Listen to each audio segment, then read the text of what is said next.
苗栗有一个4岁的小女童，身躯拢起疹啦，尿布啊内底还阁有加蛇的虫卵。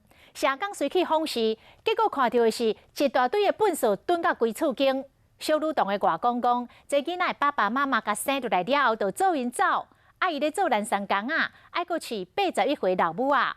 讲这个厝内底粪扫，都拢是老母啊甲伊的小妹啊捡来的。伊嘛真无奈，啊，因为小女童的状况无符合强制安置的条件，社会处讲只会当加派社工来访查，定期来追踪。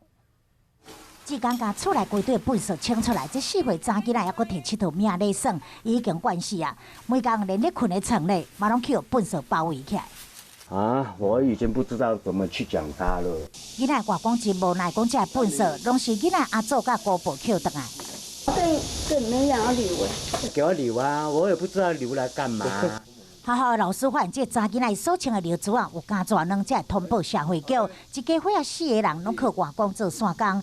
伊的亲生父母生伊了后就离家出走，甲囡仔等下唔管。他坚持要留这些垃圾，那我就等于说有办法，就是说政府方面申请得到租屋补助的话，我就外面住。社会处经过探访评估，这家伙有收入嘛有帮伞，只会当互查囡仔1个月3000块的社校津贴补助。这查囡仔无够强制安置的标准，要来安排伊的阿祖也有姑婆做心理治疗，解决随便蹲粪扫歹习惯，而且增加社工访查的次数。